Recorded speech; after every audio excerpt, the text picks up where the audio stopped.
안녕하세요. 오늘은 어쩌면 듣기 불편할 수도 있는, 그러나 꼭 한 번은 생각해봐야 할 이야기를 조심스레 꺼내보려 합니다. 끝까지 들어보신다면 분명 지금보다 더 단단하고 더 평온한 노후를 살아가실 수 있으리라 믿습니다. 주제는 바로 우리가 살면서 한 번쯤 느껴봤을 감정, 허세와 과소비에 대한 이야기입니다. 혹시 이런 적 있으신가요? 오랜 친구와 점심을 먹는데 갑자기 이런 얘기를 합니다. 나 이번에 차 바꿨어. 벤츠로. 사위가 좀 도와줬지 뭐. 그 말에 웃으며 야, 잘 됐네 하고 말은 했지만 마음 한쪽이 이상하게 뜨끔해졌습니다. 나는 평생 그렇게는 못 해봤는데 나도 조금만 더 모아서 한 번쯤은 그런 차를 타볼 수 있었을까? 내가 너무 소심하게 살아온 건 아닐까? 그리고 생각이 이어집니다. 아니, 저 집은 도대체 얼마나 벌길래 저런 차를 몰 수 있지? 요즘 아파트 주차장에 내려가면 고급 수입차들이 참 많이 보입니다. 벤츠, BMW, 제네시스 같은 차들이 즐비하죠. 심지어 30, 40대 젊은 사람들도 그런 차를 타고 다니는 걸 보면 이제 세상이 많이 달라졌구나 싶기도 합니다. 그런데요, 그게 정말 다들 돈이 많아서일까요? 그 차가 정말 영예에서 비롯된 소비일까요? 혹시 그 친구도 우리처럼 속에 뭔가 허전한 마음을 달래기 위해 크게 한 번 지른 걸 수도 있지 않을까요? 오늘 이 시간은 진짜 부자와 허세 소비의 결정적인 차이, 그리고 우리가 꼭 알고 넘어가야 할 소득 대비 적정 소비 기준에 대해 이야기해보려 합니다. 왜냐하면 요즘 너무 많은 분들이 자신도 모르는 사이의 과소비와 비교의 늪에 빠지고 있기 때문입니다. 겉보기에 잘 사는 것 같아 보여도 실속은 없는 경우가 너무나 많고, 그게 결국 우리의 노후를 갉아먹고 있다는 걸 우리는 너무 늦게 깨닫곤 하죠. 그럼 지금부터 그 깊은 이야기 속으로 천천히 걸어가 보겠습니다. 제가 아는 68세 김재순 어르신 이야기를 해볼게요. 재순 어르신은 은퇴 후 조용한 삶을 원하셨습니다.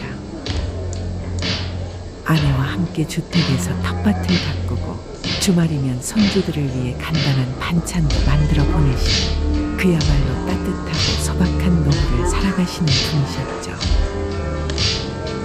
그런데 동네 친구 중 한 분이 수입차로 바꾸면서 분위기가 조금씩 달라지기 시작했습니다. 야, 너 아직도 10년 된 차 타고 다니? 요즘은 다 벤츠 탄다. 나는 손주들 데려다 줄 때도 체면이 있잖아. 이젠 나도 좀 폼나게 살아보려고. 말은 웃으면서 했지만 마음속엔 뭔가 뜨끔한 기분이 들었죠. 그래서 재순 어르신도 처음엔 고민하셨습니다. 나도 나이 먹었는데 마지막으로 멋 좀 부려봐. 하지만 어르신은 결국 차를 바꾸지 않았습니다. 왜일까요? 내가 벤츠를 타면 앞으로 5년은 허리띠를 졸라매야 하거든. 그런데 그렇게 산다고 해서 내 인생이 멋있어질까? 나는 오히려 조용하고 편안한 지금이 더 좋아. 그 말이 마음에 오래 남았습니다. 우리 세대는 차를 일하러 가기 위한 도구로 여겼습니다. 일감시는 트럭, 식구 태우는 봉고차, 겨우겨우 마련한 중고 승용차. 그런데 요즘은 달라졌습니다. 차는 단순한 이동수단이 아니라 자기 과시의 수단이 되어가고 있습니다. 고급 수입차, 특히 벤츠나 BMW 같은 브랜드는 내가 이만큼 성공했어, 나는 이런 차를 탈 수 있는 사람이야라는 무언의 메시지를 담고 있죠. 그걸 모를 리 없는 우리는 괜히 그 차를 보면 작아지는 기분이 듭니다. 나만 시대에 뒤처지는 거 아니야. 이 나이쯤 되면 나도 한 번쯤은 타봐야 하는 거 아니야. 그런데요, 그 차를 탄다고 해서 마음이 채워질까요?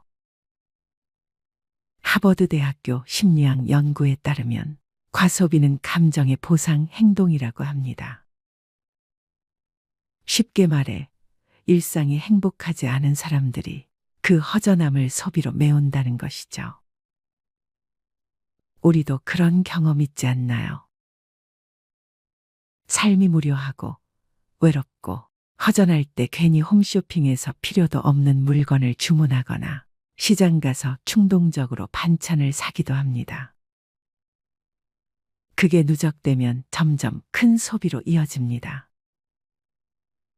남들은 요즘 다 호텔 뷔페 간다더라. 골프 안 치면 대화가 안 돼. 이 나이에 명품 가방 하나 정도는 있어야지. 이런 말들이 스멀스멀 마음을 채웁니다. 그러다 보면 내 생활비보다 명품 가방이 더 중요해지고 내 건강보다 남의 시선이 더 중요해집니다. 자, 이제는 조금 더 현실적인 이야기를 해보겠습니다. 허세 지수라는 개념이 있습니다. 이건 간단히 말해서 내가 가진 물건의 가격이 내 월소득에 비해 얼마나 과한가를 수치로 나타낸 지표입니다. 예를 들어볼까요?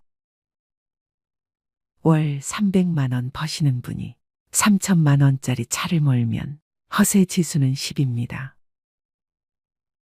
즉, 10개월치 소득을 모아야 살 수 있는 차라는 뜻이죠.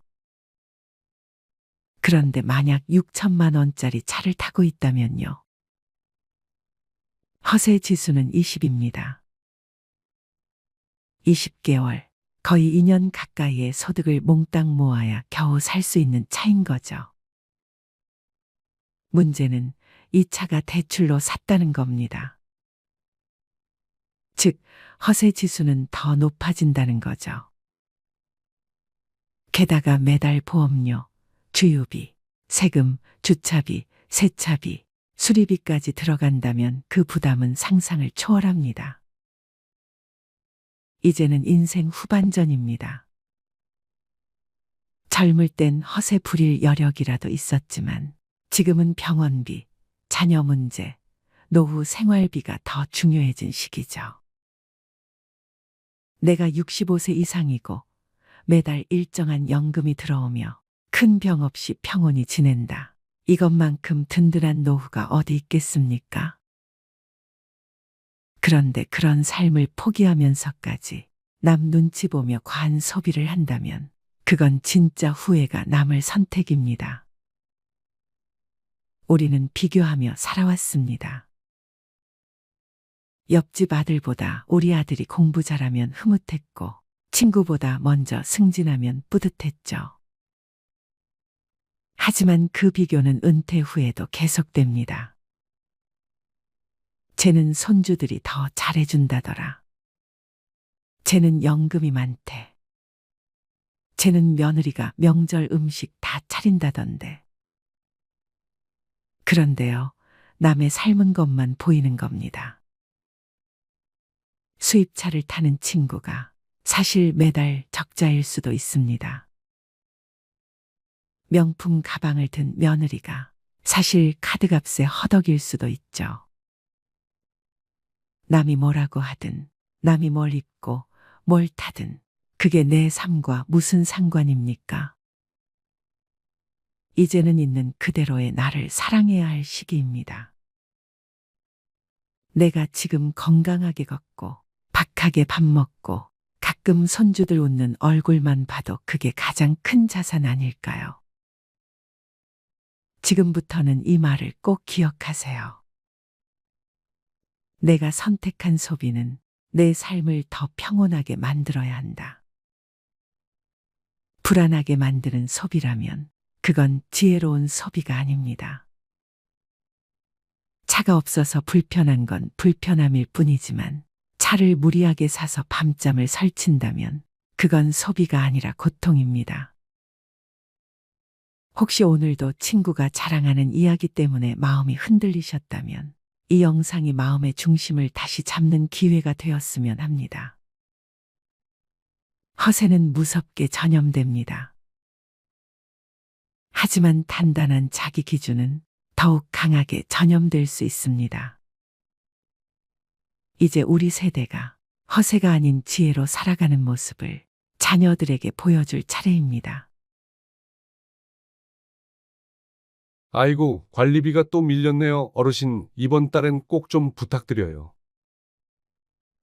관리실 직원의 말에 김명자 할머니는 고개를 푹 숙였습니다. 통장을 들고 은행에 갔을 때 잔액은 7,000원. 생활비를 인출한 지도 오래됐고 최근엔 아들 집에서 반찬을 좀 나눠줘서 겨우 끼니를 이어가고 있었습니다. 그런데도 그녀는 말합니다. 아들한테는 절대 손 안 벌려요. 민폐잖아요. 그런데 안타깝게도 장고는 이미 그녀의 의지를 배신한 지 오래였습니다. 명자 할머니의 이야기는 결코 남의 일이 아닙니다. 70이 넘도록 죽어라 일만 하며 살아왔는데 통장엔 늘 10만 원도 남지 않았다는 중장년층의 고백. 어쩌다 우리 세대의 통장은 이토록 텅 비었을까요? 왜 은퇴한 6070 세대들의 통장에는 100만 원도 남아있지 않은 걸까요? 많은 분들이 이렇게 말씀하십니다. 70 넘으면 그냥 조용히 집에만 있는 거지. 뭐 그렇게 돈이 들겠어요. 하지만 현실은 전혀 그렇지 않습니다. 퇴직 후 20년은 기본이고 30년을 넘기는 경우도 적지 않습니다. 65세 이후 평균 기대 수명은 84세를 넘어가고 있고 부부 중 한 사람이 90세 이상까지 사는 경우도 아주 흔해졌습니다. 하지만 대부분의 60대, 70대들은 아직도 이렇게 생각합니다. 노후는 그냥 연금으로 대충 살면 되겠지. 아프지만 않으면 되잖아. 나이 들면 돈 안 써. 하지만 현실은 달라요. 병원비, 치과비, 집 수리비, 명절 경조사비, 손주 용돈, 보청기, 안경 교체, 한 달 식비까지. 이 모든 것이 60대 이후부터 본격적으로 돈을 갉아먹기 시작합니다. 문제는 많은 분들이 아직도 50대처럼 쓰고 있다는 거예요. 그냥 한 달에 몇십만 원은 나가게 되더라고 하는 식으로요. 그게 바로 위험의 시작입니다. 노후는 안 써도 돈이 새는 시기예요. 쓰지 않아도 세월이 가져가는 돈이 있다는 걸 모르고 지나가다 보면 어느 순간 통장 잔고가 0원이 됩니다. 또 자존심이 문제인 경우도 많습니다. 가난해도 남에게 손 안 벌리는 것, 부족해도 자식에게 부담 주지 않는 것. 이게 미덕처럼 여겨져 왔어요. 그런데 자존심은 준비 없는 사람에겐 아무런 방패가 되어주지 않습니다. 자존심을 지키려면 돈이 필요합니다. 체면을 유지하려면 자산이 있어야 합니다. 자존심은 스스로를 지탱하는 강한 무기이지만 그 안에 든 칼날은 현실이 닿는 순간 너무 쉽게 부러지죠.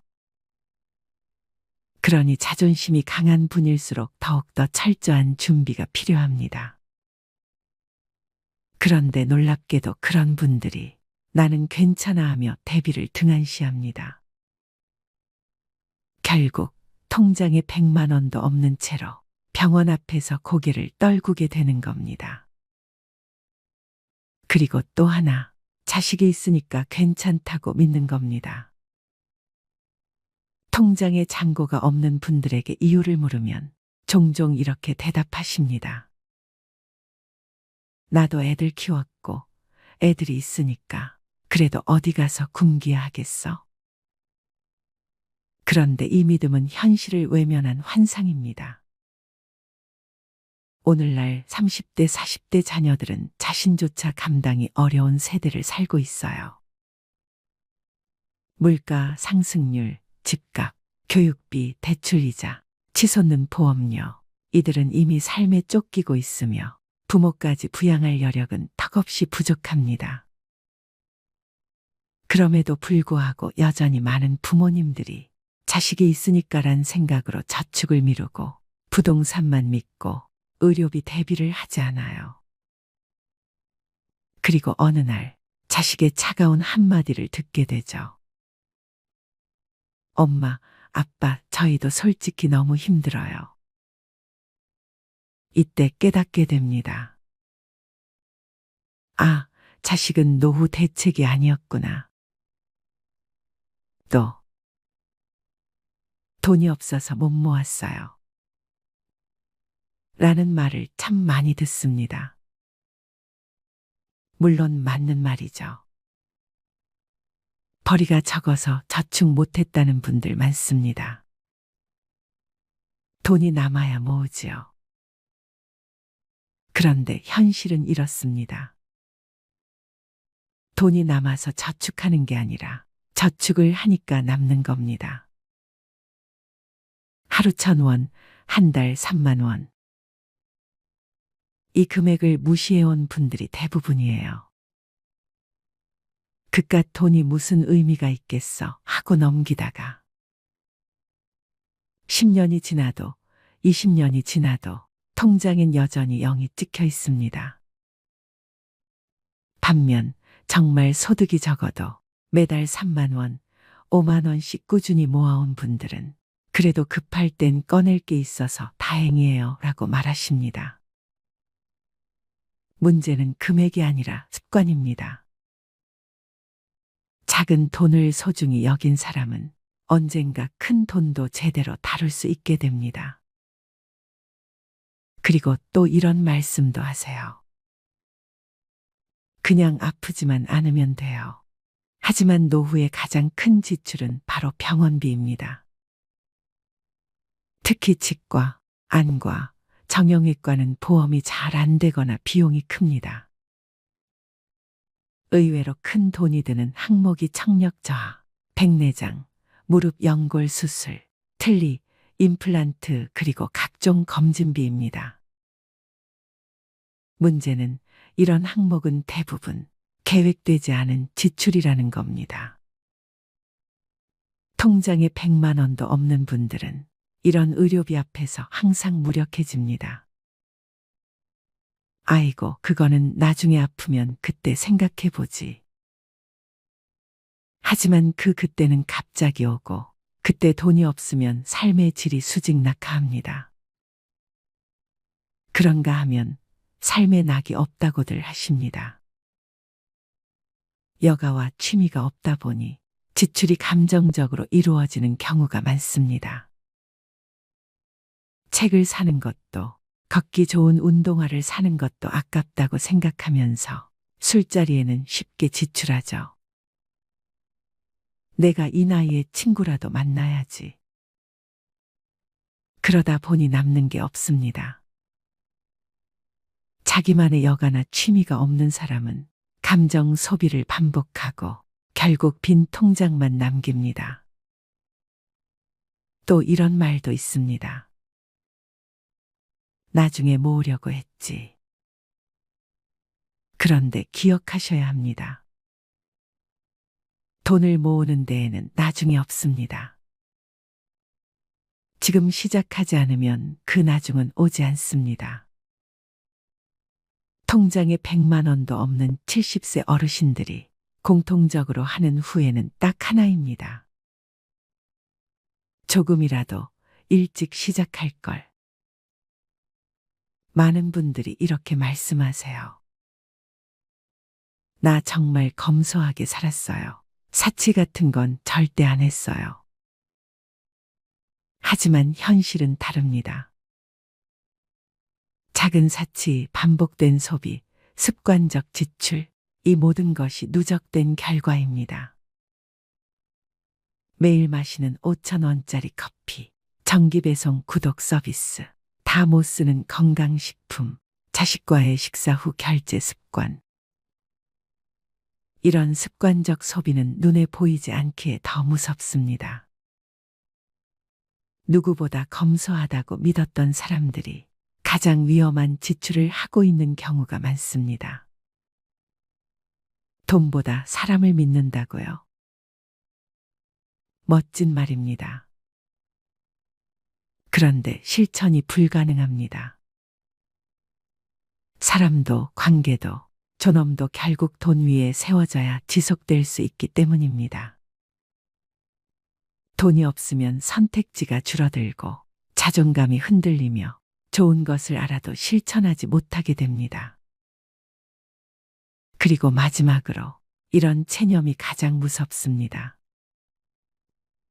이 나이에 뭘 하고 희망을 아예 꺼버리는 거요. 하지만 정말 그럴까요?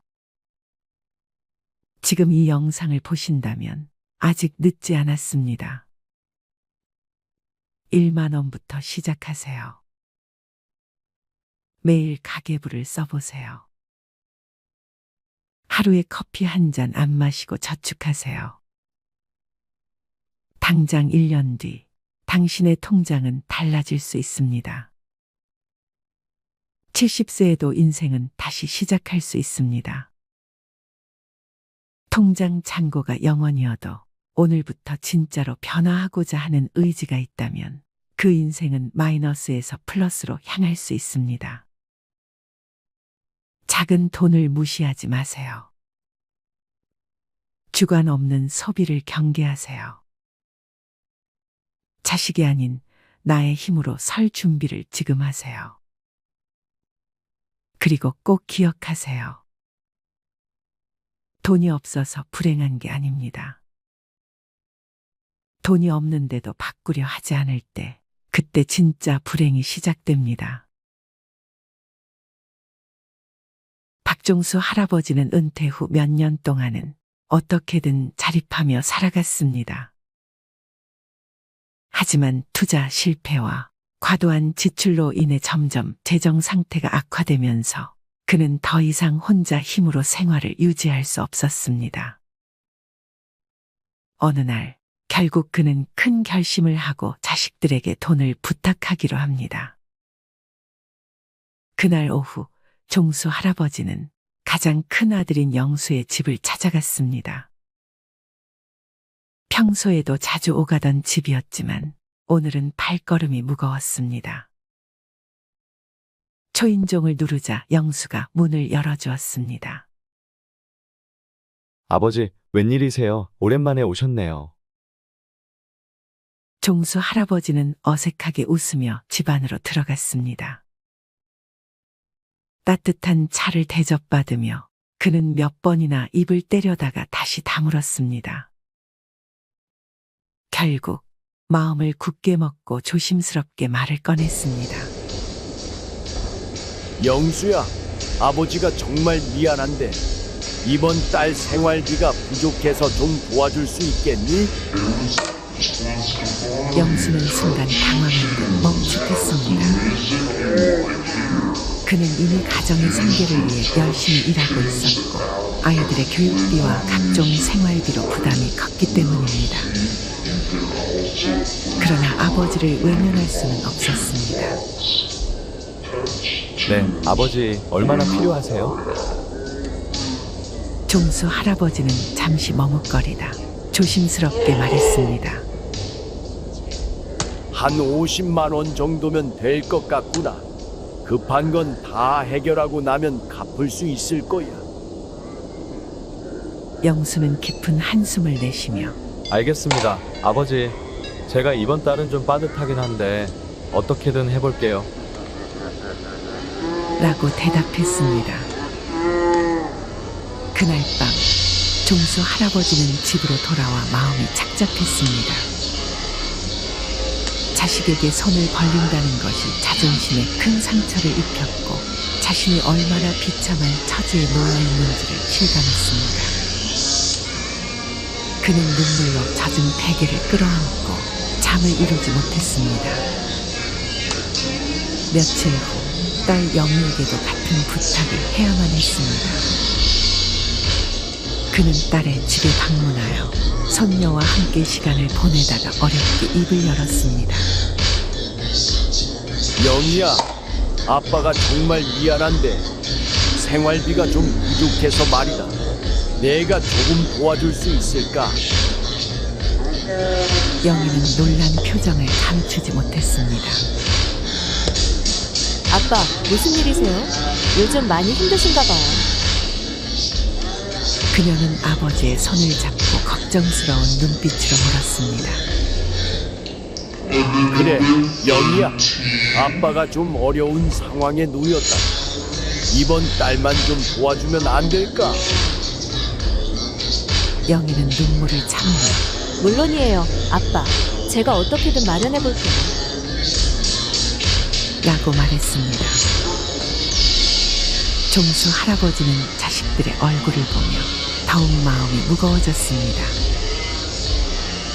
자식들에게 짐이 된다는 사실이 그를 괴롭혔고 그는 자신이 잘못된 결정을 내렸음을 후회하며 자책했습니다. 자식들에게 손을 벌릴 때마다 그는 더욱 비참해졌고 그들에게 부담을 주는 자신의 처지가 너무도 서글펐습니다.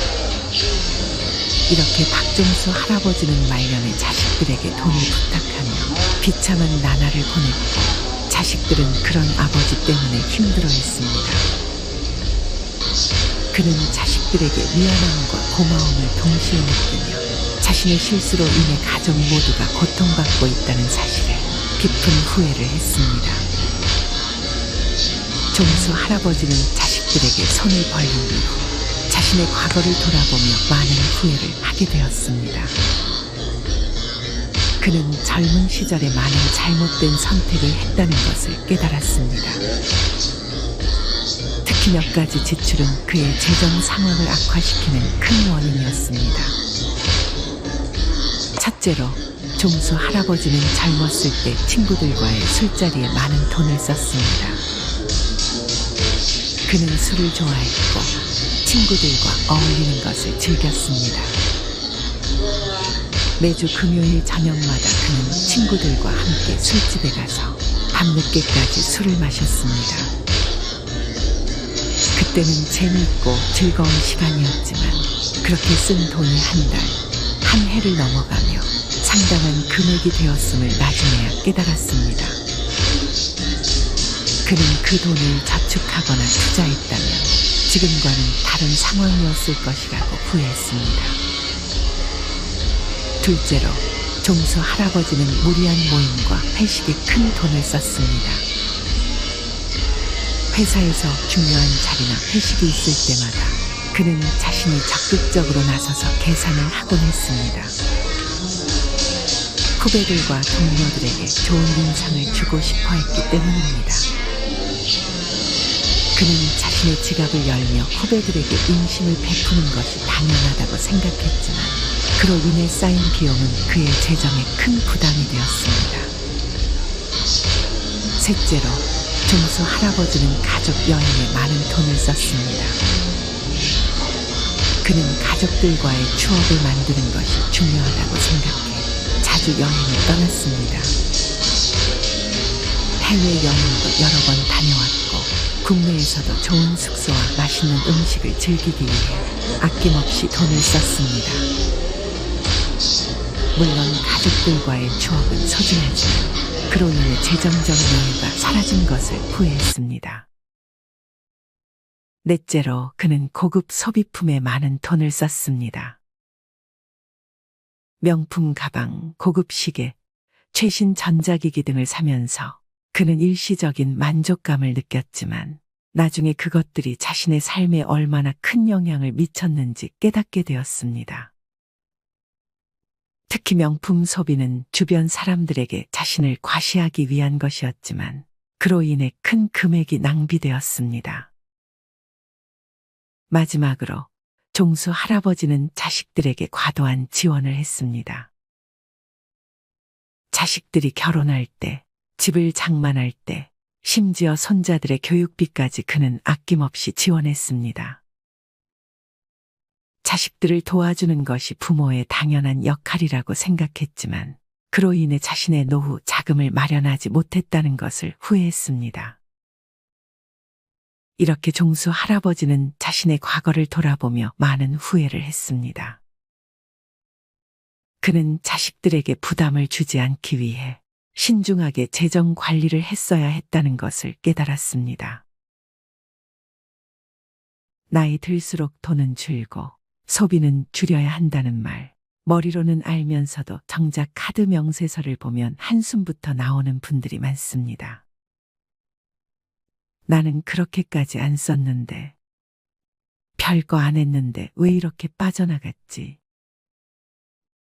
사실 노후의 가난은 돈이 없어서가 아닙니다.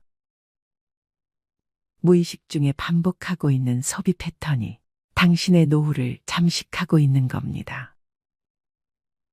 특히 오늘 이야기할 9가지 소비는 6070세대, 즉 소비를 줄여야 할 시기에 오히려 집착하고 있는 지출 항목들입니다. 당신의 삶에도 이 9가지가 들어와 있다면 지금부터라도 정리가 필요합니다. 첫 번째, 명절 선물, 체면이라는 이름의 낭비. 나이 들수록 체면을 지켜야 한다는 생각이 강해집니다. 명절이 되면 아무도 시키지 않아도 비싼 한우 세트, 과일 상자, 건강식품을 고릅니다. 그래도 어른인데 이 정도는 해야지. 며느리 친정에도 뭔가 보내야지. 하지만 체면은 지갑에서 나갑니다. 그리고 그 체면을 지킬수록 약값을 미루고 전기요금을 걱정하는 현실이 찾아옵니다. 체면은 빚내서 유지할 게 아닙니다. 체면은 내 형편에 맞게 절제하는 어른에게서 납니다. 진짜 품위는 덜 써도 존중받는 사람이 될 때 생깁니다.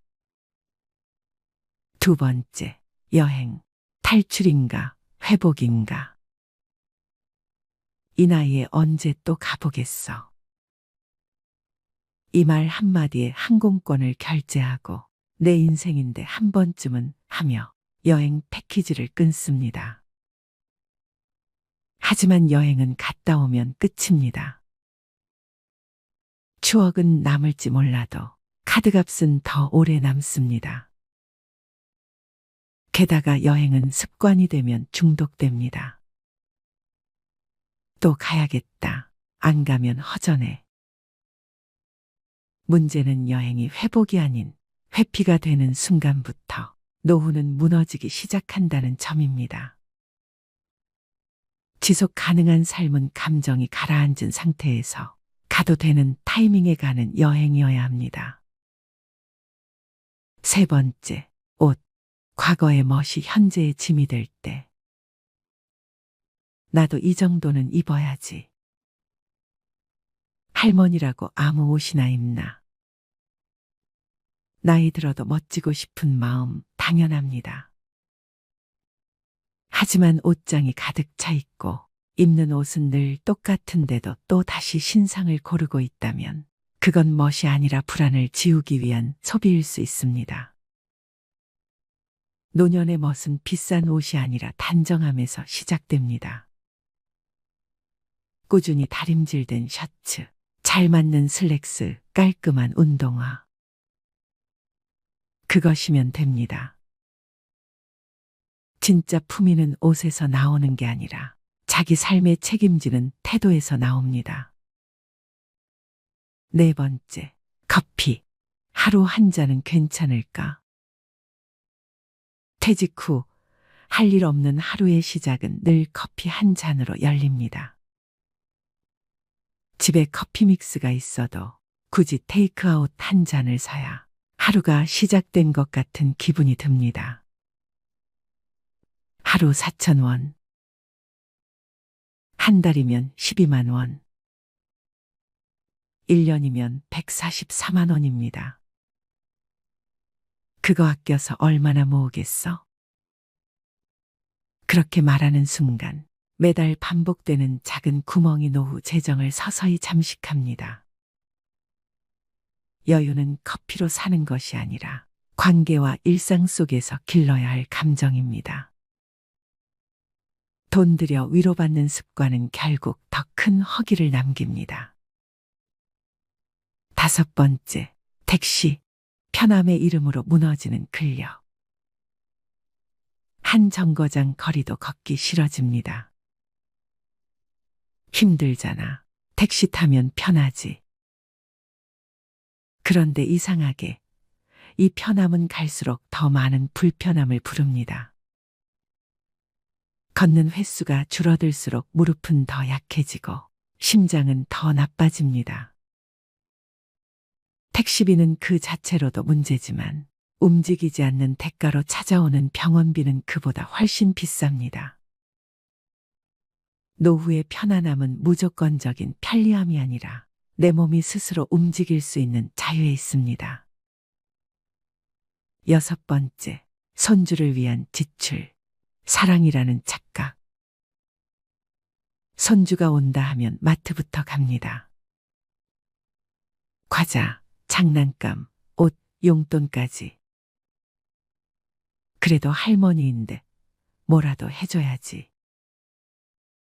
그렇게 매달 10에서 20만 원씩 쓰면서도 정작 자신은 라면으로 끼니를 때웁니다.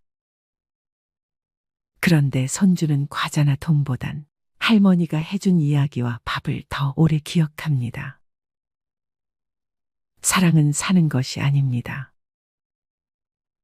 시간을 함께 보내는 것, 함께 눈을 맞추는 것이 진짜 사랑입니다. 지갑이 아니라 마음으로 손주를 대하세요.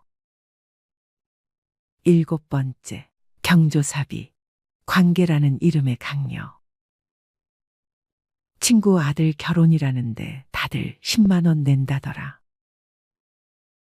나만 5만 원 하면 이상하게 보이겠지.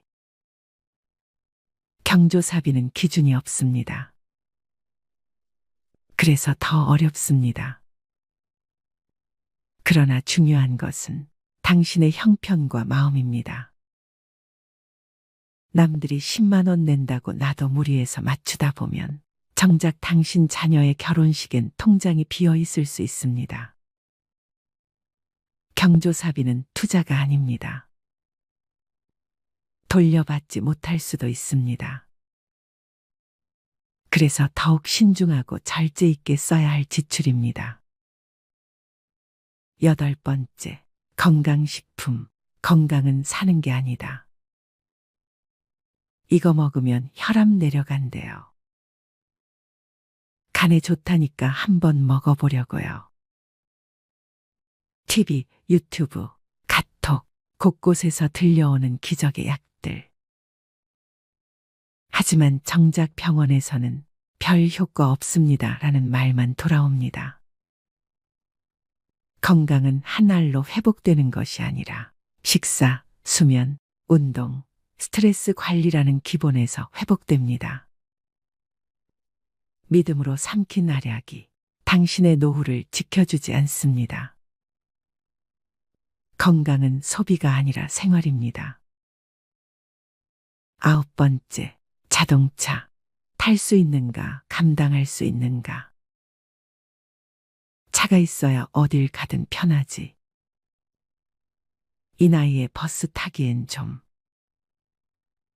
차는 편리하지만 주유비, 보험료, 정기검사, 수리비, 주차비, 감가까지 계속해서 돈을 잡아먹습니다. 특히 쓰지 않으면서도 가지고만 있는 차는 가장 비싼 소비입니다. 탈 일이 없다면 차를 유지하지 않는 것도 선택입니다.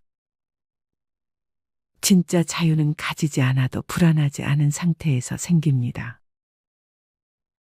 사람은 더 가지는 싸움에서 행복해지는 것이 아니라 덜 가지는데도 괜찮아지는 싸움에서 자유로워집니다. 누군가는 말합니다. 나이 들면 소박하게 살아야 한다. 하지만 진짜 소박함은 절제가 생활이 된 사람에게서 나옵니다. 아리스토텔레스는 이렇게 말했습니다. 훌륭한 삶이란 많은 것을 소유한 사람이 아니라 적게 필요로 하는 사람에게 주어진다. 당신의 소비 습관은 지금 당신이 어떤 사람인지 말해주는 거울입니다. 그 거울을 마주하고 불필요한 것들을 하나씩 덜어낼 때 비로소 당신의 삶은 가난에서 벗어나기 시작합니다. 더 벌 수 없다면 덜 쓰는 것이 지혜입니다. 덜 쓰는 삶이 결국 더 오래, 더 평온하게 당신을 지켜줄 것입니다.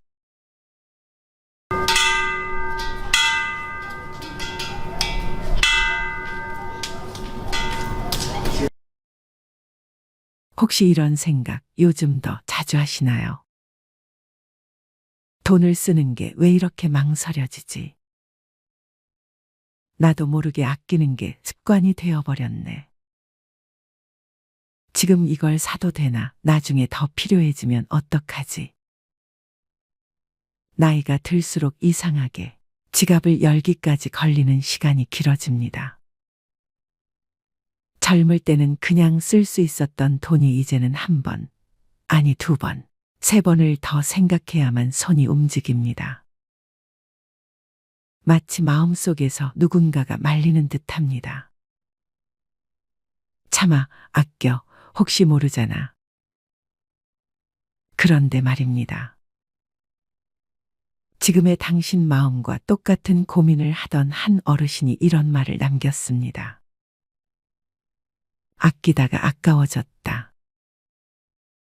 그 한 문장이 많은 분들의 가슴에 오래 남습니다. 남은 시간이 예전보다 빠르게 지나간다는 걸 알기 때문이고, 돈보다 기회가 먼저 사라진다는 걸 몸으로 느끼기 때문입니다. 혹시 여러분도 아깝다는 이유로 미뤄둔 일이 있으신가요? 사고 싶었지만 뒤로 미룬 물건, 하고 싶었지만 나중으로 미뤄둔 여행, 건강 때문에 가야 했지만 비용 때문에 미뤄둔 병원. 지금 이 영상을 보시는 분들 중에 나도 그래요. 나도 자꾸 미루고만 살아요. 이렇게 공감하시는 분들 계시다면 댓글로 꼭 남겨주세요. 나는 무엇을 미루고 있었는지, 그리고 언제부터 돈 쓰는 게 어려워졌는지 댓글에 적어주시면 좋겠습니다. 비슷한 경험을 가진 분들끼리 서로 이야기 나누다 보면 또 다른 시청자에게는 큰 위로가 되거든요. 이제 오늘의 본론으로 들어가 보겠습니다. 오늘은 단순히 나이 들수록 돈을 써라는 말이 아니라 왜 써야 하는지, 그리고 쓰지 않으면 어떤 기회를 잃게 되는지, 여러분의 인생을 지켜본 수많은 사례와 7, 80대 어르신들의 실제 경험을 바탕으로 천천히 들려드리겠습니다. 나이 들수록 돈은 써야 한다. 이 말은 단순한 경제적 조언이 아닙니다. 제가 아는 72세의 한 어르신이 계셨습니다. 평생을 절약하며 사셨던 분이었죠. 언제나 말끝마다 이렇게 덧붙였습니다. 모르는 거야. 언제 어떻게 될지. 아껴야지. 아껴야 오래 살아. 그래서 이분은 건강검진도 미루고 운동도 하지 않았습니다. 문제는 하기 싫어서가 아니라 돈이 아까워서였습니다. 헬스장 등록비가, 영양제가, 심지어 보조기 하나가 그렇게 아깝게 느껴졌던 겁니다. 그러다 어느 날 큰 병에 걸렸습니다.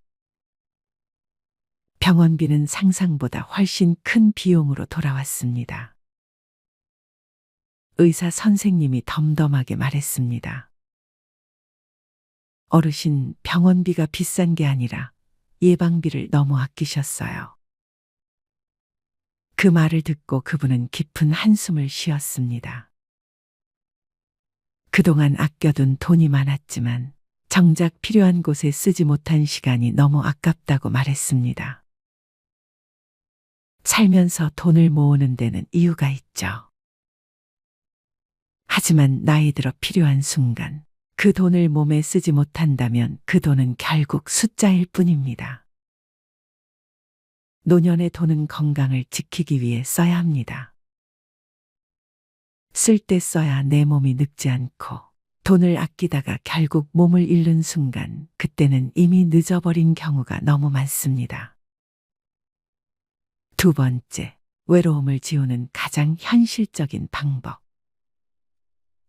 사람은 나이가 들수록 외로워집니다. 그런데 이 외로움은 감정이 아니라 생활 속의 아주 작은 행동들로부터 시작됩니다. 오늘은 그냥 집에 있을까? 커피 한 잔 마시러 나가기엔 돈이 아까운데. 모임비가 조금 부담되네. 그러면서 세상과의 거리가 조금씩 멀어집니다. 집 밖으로 나가는 횟수가 줄고 사람을 만나는 시간이 줄고 그러다 보면 어느 순간 혼자라는 감정이 서서히 마음에 침투합니다. 하지만 아주 작은 소비가 사람을 다시 세상과 이어주는 다리가 됩니다. 커피 한 잔의 향기가, 작은 모임비가, 한 달에 한 번 하는 외식이 삶의 고독을 밀어냅니다. 사람은 사람이 필요합니다. 그리고 사람을 만나려면 움직여야 합니다. 그리고 움직임에는 항상 아주 작은 비용이 필요하죠. 그러니 나이 들어 돈을 쓰는 건 사치를 위한 소비가 아니라 외로움을 지우기 위한 소비입니다. 사람을 잃지 않기 위해, 관계를 놓치지 않기 위해 쓰는 비용이죠. 세 번째, 아끼는 부모보다 스스로 쓰는 부모가 자식을 편하게 한다. 부모님들이 가장 오해하는 부분이 있습니다. 내가 안 쓰고 아끼는 게 애들한테 도움이 되는 거지. 하지만 자식들은 정반대의 감정을 느낍니다. 부모가 아무것도 안 쓰고 꼭 필요한 것조차 아끼고 몸 아픈데도 병원비가 부담돼서 미루고 여가 생활도 없이 집에만 있으면 자식은 이렇게 생각합니다. 부모님이 혹시 힘들지 않을까? 그 걱정이 쌓이면 부모 자식 간의 관계는 편해질 수 없습니다. 반대로 스스로 쓰고 스스로 즐기고 자기 생활을 잘 꾸리는 부모를 보면 자식은 오히려 안심합니다. 우리 부모님은 잘 지내고 있구나. 자기 생활 즐기시는구나. 부모가 돈을 쓴다는 건 자식에게 미안함을 주지 않는 방식입니다. 부담을 주지 않는 방식이며 부모의 삶이 잘 유지되고 있다는 신호입니다. 오히려 자식에게 맞추며 아끼는 게 부담이 되고 스스로 쓰는 것이 자식을 편하게 만듭니다. 네 번째, 쓰지 않는 돈은 결국 내 돈이 아니다. 한 할머니가 이런 말씀을 하셨습니다. 아껴둔 돈이 있었는데 결국 나한텐 한 푼도 도움이 안 됐어. 왜 그럴까요? 돈은 쓸 때 내 돈입니다. 장롱 속 돈은 종이일 뿐이고 통장 속 돈은 숫자일 뿐입니다. 시간이 지나면 그 돈은 누군가의 병원비가 되거나 상속세로 빠져나가거나 내가 아닌 다른 사람의 손에서 의미를 갖습니다. 나이 들어 진짜 중요한 건 얼마를 가지고 있느냐가 아니라 얼마를 가치 있게 쓰고 있느냐입니다. 인생 후반전에 남아있는 건 돈이 아니라 체력, 시간, 기회입니다. 그리고 이 세 가지는 시간이 갈수록 빠르게 사라집니다. 쓸 수 있을 때 쓰는 것이 현명합니다. 움직일 수 있을 때 여행을 하고 걷기 힘들기 전에 산책을 하고 맛을 느낄 수 있을 때 좋은 음식을 먹고 사람을 만날 힘이 있을 때 모임에 나가야 합니다. 돈은 기다려도 시간이 기다려주지 않습니다. 5번째, 소비를 멈추면 인생의 자극도 멈춘다. 나이 들어 삶이 지루해지는 이유는 단 하나입니다. 더 이상 새로운 것이 없기 때문입니다. 그런데 새로운 것은 대부분 작은 소비에서 시작됩니다. 새로운 취미, 새로운 식당, 새로운 여행지, 새로운 운동, 새로운 사람들. 이 모든 것은 조금의 돈을 써야만 경험할 수 있습니다. 78세의 한 할머니는 평생 여행을 갈까 말까 고민했습니다. 하지만 늘 이렇게 말했죠. 나이 들어서 무슨 여행이냐, 아깝지. 그러다 80세가 넘어서 건강이 급격히 나빠졌습니다. 그때 하신 말씀이 지금도 잊히지 않습니다. 돈보다 아쉬운 건 기회였다. 인생의 후반전에서는 기회가 돈보다 더 빠르게 사라집니다. 그러니 써야 합니다. 내가 움직일 수 있을 때, 내가 느낄 수 있을 때, 내가 배우고 싶을 때.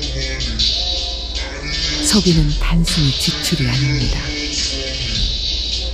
내 삶을 계속 살아있게 만드는 자극입니다. 6번째, 절약은 습관이지만 소비는 용기다. 평생 절약하며 살아온 사람에게 쓴다는 행동은 쉽지 않은 결심입니다. 하지만 나이 든다는 것은 이제 절약보다 용기가 더 필요한 나이라는 뜻입니다. 나를 위해 지출하는 용기, 내 행복에 투자하는 용기, 누구에게도 미안해하지 않는 용기. 그리고 이 용기는 삶을 완전히 바꿉니다. 지갑을 여는 순간 마음이 열립니다. 마음이 열리면 새로운 세상이 보입니다. 새로운 세상이 보이면 인생은 다시 살아 움직이기 시작합니다. 마지막에 나이 든다는 것은 덜 살아도 되는 나이가 아니라 더 살아야 하는 나이입니다. 아껴둔 돈은 결국 당신의 삶을 위해 써야 했던 돈입니다. 건강에, 관계에, 마음에, 즐거움에, 당신의 남은 시간에 의미를 더하기 위해 돈은 쓰여야 합니다.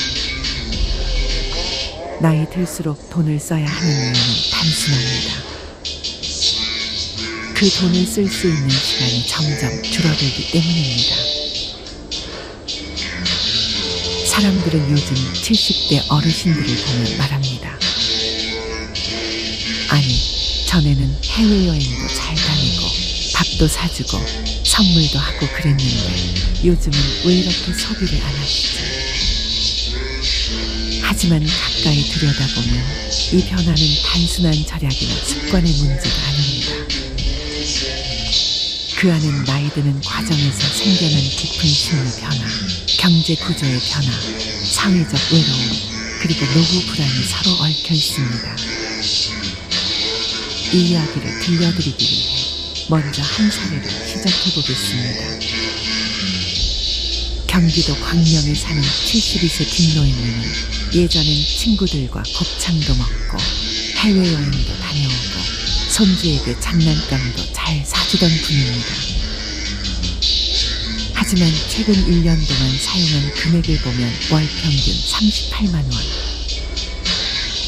엄청 아끼는 것도 아니지만 예전과 비교하면 절반 이상 줄었습니다. 아들이 물었습니다.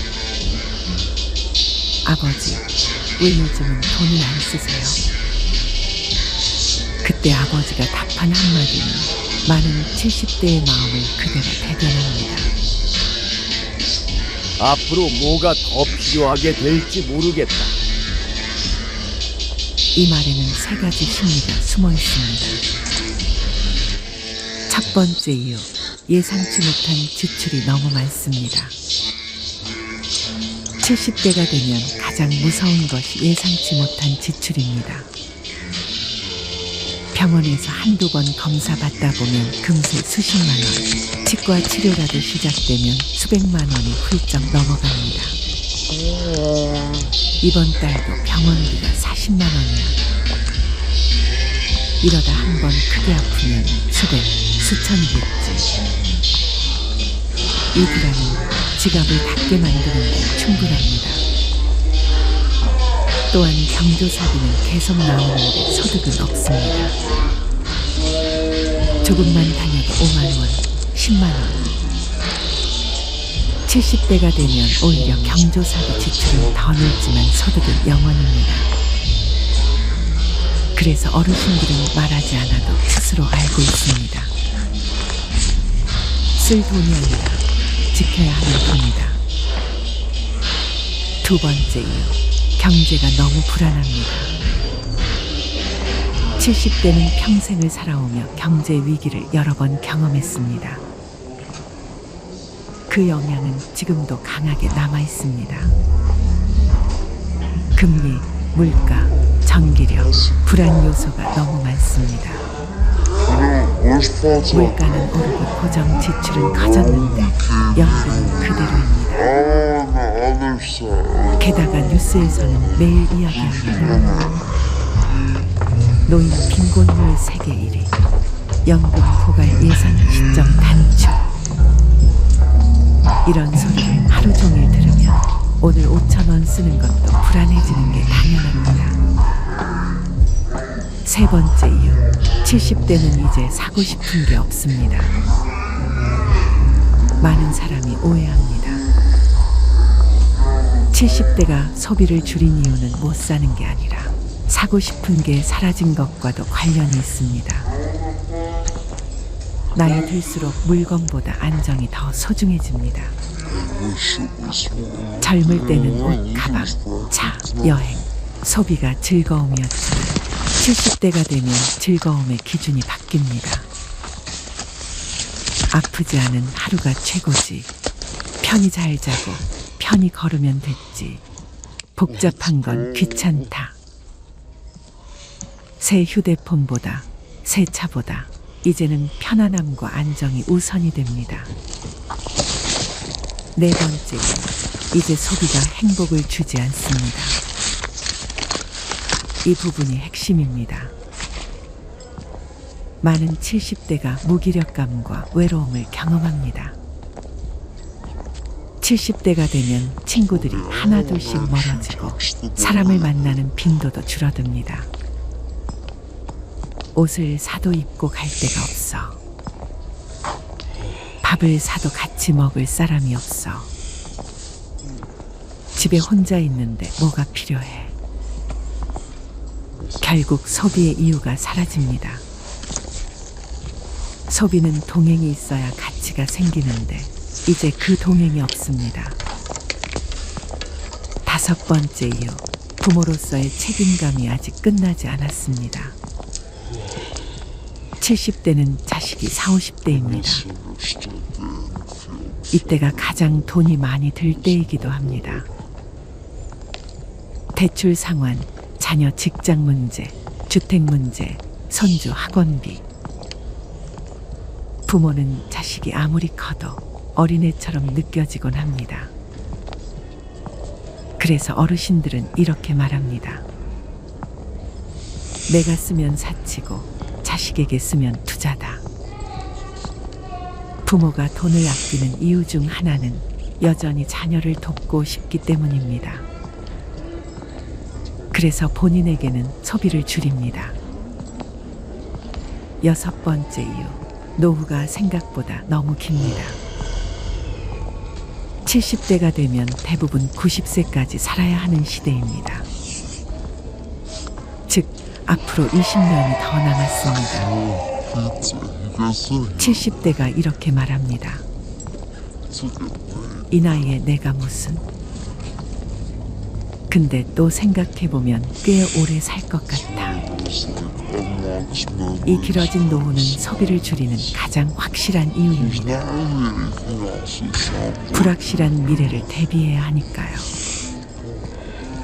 마지막으로 이제 돈은 안 쓰는 것도 하나의 능력입니다.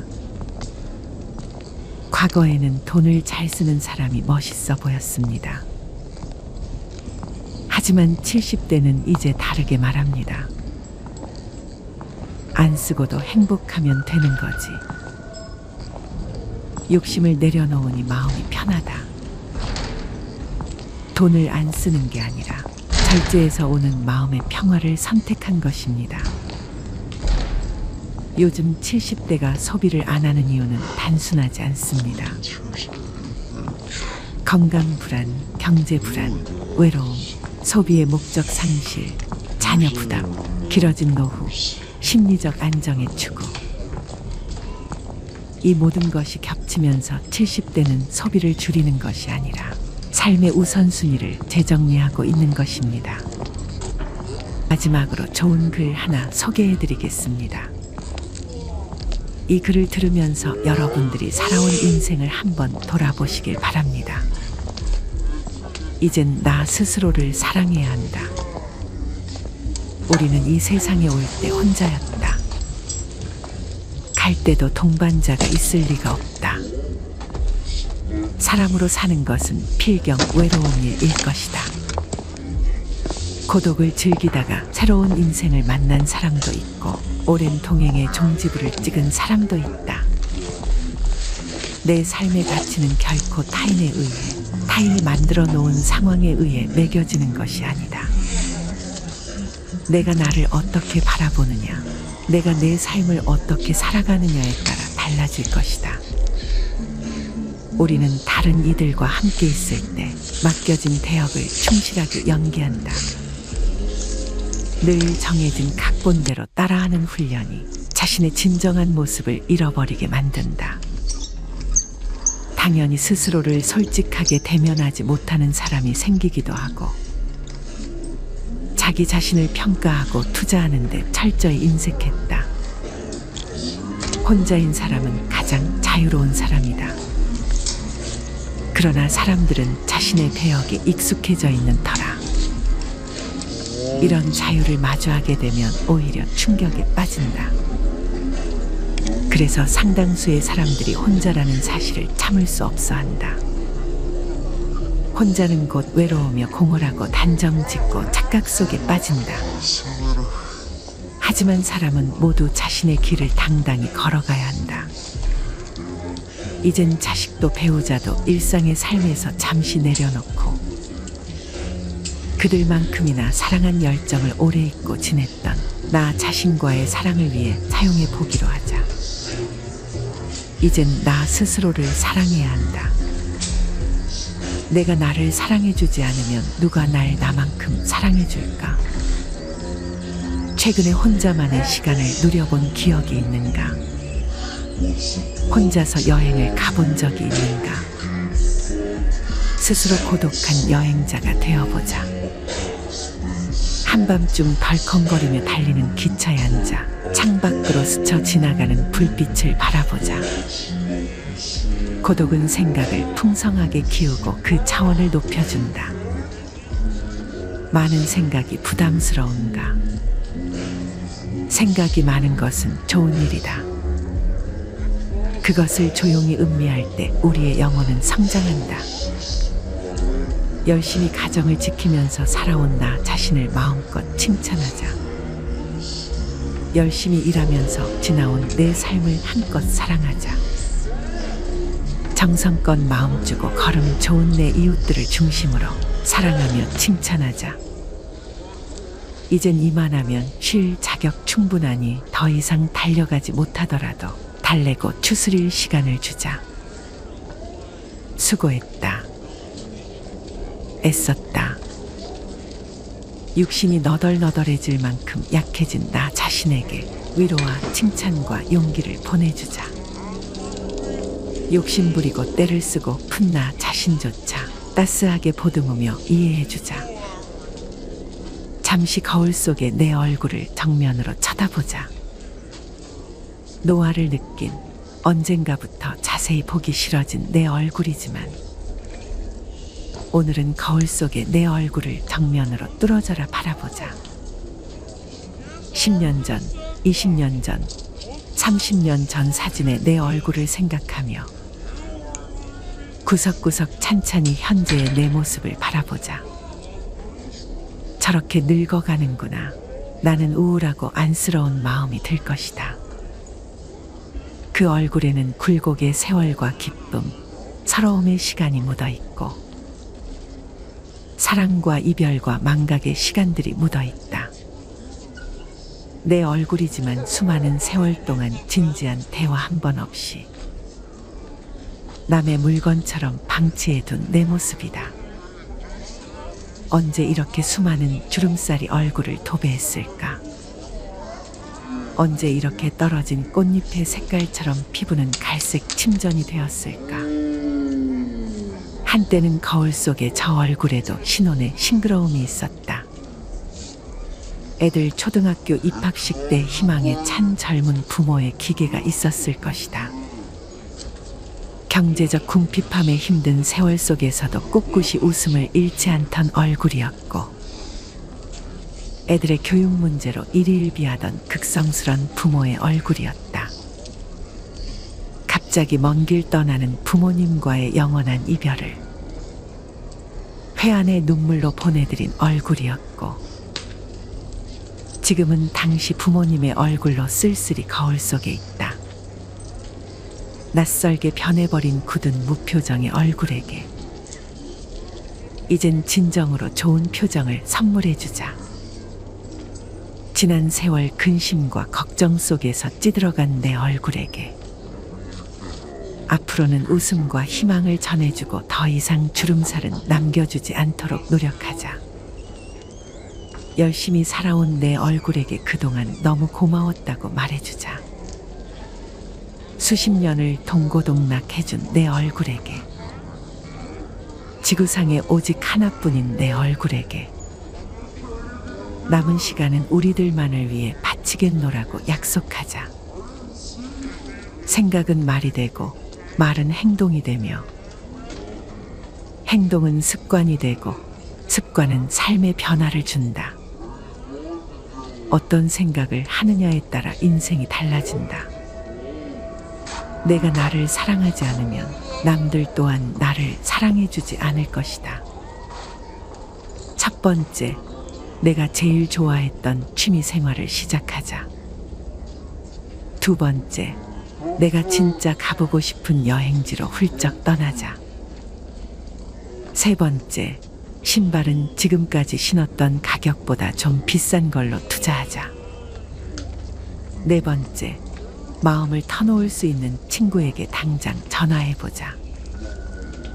다섯 번째, 아직 용서해주지 않았던 사람이 있다면 가슴을 열고 용서해주자. 그러면 내가 편해진다.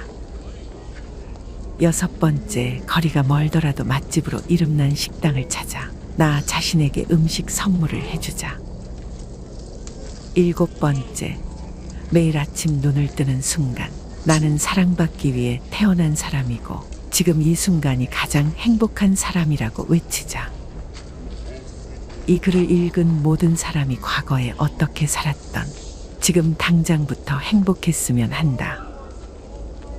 거울 속의 낯선 나를 이젠 진정 사랑하는 대상으로 친하게 지내며 먼 훗날 영원한 안식 여행을 떠날 때 너와 나 우리는 행복한 삶을 살았다고 말할 수 있었으면 얼마나 좋을까.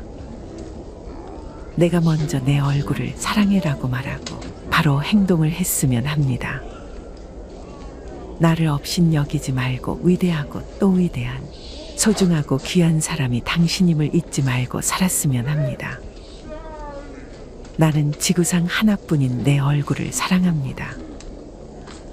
왜냐하면 한평생 희노애락을 같이 경험하며 살아온 얼굴이니까요. 이제는 늦기 전에 인생을 즐겨라. 아주 오래 살 것처럼 행동하면 어리석다. 걷지도 못할 때까지 기다리다가 인생을 후회하지 말고 몸이 허락하는 한 가보고 싶은 곳 여행하라. 혹시 병 들더라도 겁먹거나 걱정하지 마라. 태어나서 늙고 병들고 죽는 것은 누구에게나 오는 것 아닌가.